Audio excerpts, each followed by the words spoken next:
ప్రభువైన యేసుక్రీస్తు వారి నామంలో మీ అందరికీ వందనాలు. ఈ విషయం ఇలా తెలియజేయాల్సి వస్తుందని నేను కల్లో కూడా అనుకోలేదు. ప్రకాష్ గంటల గారు మన మధ్య ఇక లేరు. ఇది తెలుగు క్రైస్తవ ప్రపంచానికి తీరని లోటు. ఆయన ఎంతో జ్ఞానం కలిగిన వాడు. అనేక మందిని క్రీస్తు శిష్యులుగా తయారు చేయడంలో ఎంతో పాటుపడ్డారు. అదే ప్రక్రియలో ఆయన కిడ్నీ సంబంధిత సమస్యతో బాధపడుతున్నప్పటికీ ఆ యొక్క అనారోగ్య సమస్యలన్నిటినీ లెక్క చేయకుండా క్రీస్తు కోసము ఎంతో భారంతో ఆయన పనిచేయడం జరిగింది. నిస్వార్థంగా ఆయన పనిచేయడం జరిగింది. వెరిటాస్ అనే సంస్థను స్థాపించి అనేక మందికి సత్యవాక్యాన్ని నేర్పించి అనేక మందికి జ్ఞానాన్ని అందించడంలో ఆయన కీలక పాత్రను పోషించారు. ఈ విషయం ఇలా వినాల్సి వస్తుందని నేను అసలు కల్లో కూడా అనుకోలేదు. దయచేసి వారి కుటుంబం యొక్క ఆదరణ కొరకు, క్రైస్తవ ప్రపంచం యొక్క ఆదరణ కొరకు మనమందరము కలిసి ప్రార్థన చేద్దాం. ఇది ఎంతో విచారకరం, ఎంతో బాధాకరమైన విషయం.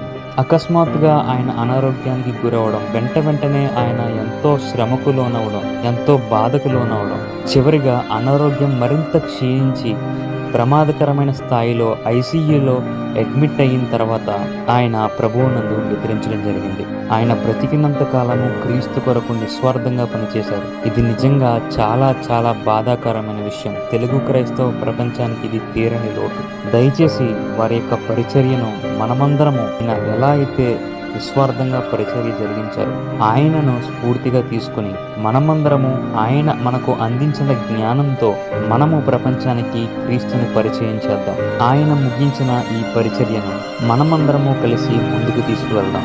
దయచేసి వారి కుటుంబం యొక్క ఆదరణ కొరకు అందరము ప్రార్థన చేద్దాం. Greetings to all of you in the name of the Lord Jesus Christ. I never thought I would have to inform you like this. Prakash Ganga is no longer with us. This is a great loss for the Telugu Christian world. He was very knowledgeable. He contributed a lot in making many people disciples of Christ.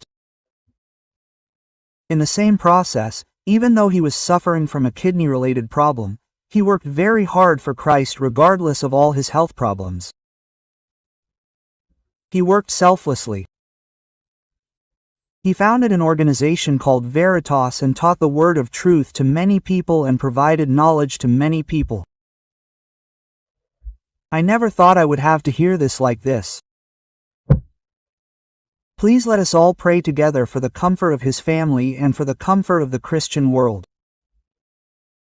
This is a very sad and painful thing. He was very saddened by his sudden illness, and immediately after that he went through a lot of hardship and suffering. Finally, after his illness deteriorated further and he was admitted to the ICU at a dangerous level,